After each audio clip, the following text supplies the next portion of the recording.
pour avoir les données des ventes, par exemple, bah, on devait tout reporter sur des Google Sheets et faire nos données comme ça. Alors que maintenant, j'ai un tableau dans le dashboard, enfin, j'ai de la donnée en temps réel, quoi. J'économise 1 heure chaque semaine, vraiment. Je m'appelle Yago, je travaille chez Invent depuis le tout début.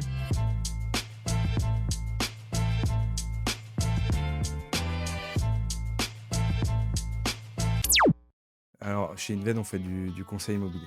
On va aider les investisseurs privés, surtout, dans le processus d'investissement de A à Z. Alors, je cherchais un moyen de centraliser toutes nos informations au même endroit. Parce qu'on avait un programme pour les signatures en ligne, pour la comptabilité, on avait un problème pour les employés, on avait un programme paye. Le gros problème, c'était que j'avais du mal à sortir de la data parce que tout n'était pas au même endroit. Donc, c'était très compliqué. Donc, je cherchais un ERP pour ça. Et puis je suis tombé sur bon, déjà, il y a une question de coût aussi, hein, parce que Odoo est vraiment pas cher pour ce que c'est. Déjà, ça, c'est le premier point. Et le deuxième point, c'est quand même qu'on a toute l'information au même endroit. Donc ça, pour moi, ça me change la vie. Et le troisième point, c'est que c'est super customisable. En fait, on peut plus ou moins faire ce qu'on veut. C'est très très rare qu'il y ait quelque chose qu'on veuille faire et qui puisse pas être fait. Des fois, c'est plus compliqué, des fois, c'est plus simple. Ouais, au quotidien, on utilise quasiment tout, quoi. La comptabilité, la paye, les salaires, les employés, leurs équipements. On utilise le CRM pour les sales, on utilise les devis, les factures et le suivi après. On utilise les projets. C'est plutôt segmenté en fonction de l'utilisation dont ils ont besoin. Pour le pôle administratif, alors là, ça change tout. J'économise 1 heure chaque semaine, vraiment.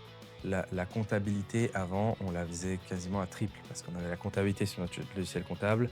Après, on la mettait sur un Google Sheet pour après avoir le flux de trésorerie et puis pouvoir tirer nos stats, quoi. Maintenant, bah, non seulement on fait plus à double ou à triple, mais en plus de ça, ça prend vraiment, ça prend très très peu de temps la compta. Donc, et même la gestion des commissions.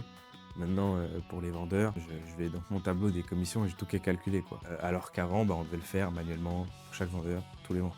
A priori, avant de connaître Odoo, je le voyais plus comme un outil simpliste. Et en fait, Julien, il a vraiment cassé ça en m'expliquant qu'on pouvait tout faire et c'était vrai, quoi.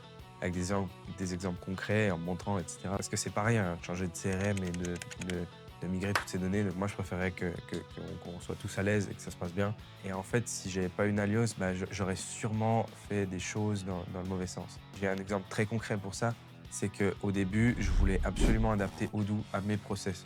Nalios m'a appris que c'est pas forcément le cas. Et avec le temps, j'ai appris à adapter mes process à Odoo. Donc évidemment, ça va un peu dans les deux sens. Je suis régulièrement en contact avec Clément, j'ai souvent des petites questions. En fait, un CRM, c'est jamais fini d'être construit, hein. Une fois qu'on a fait la plus grosse partie, bah, en fait, après, c'est une amélioration continue avec les besoins, avec l'accroissement de la boîte aussi. Donc en fait, ça continue toujours un petit peu. Et pour Nalios, ouais, l'expérience a été vraiment super, donc je peux que recommander.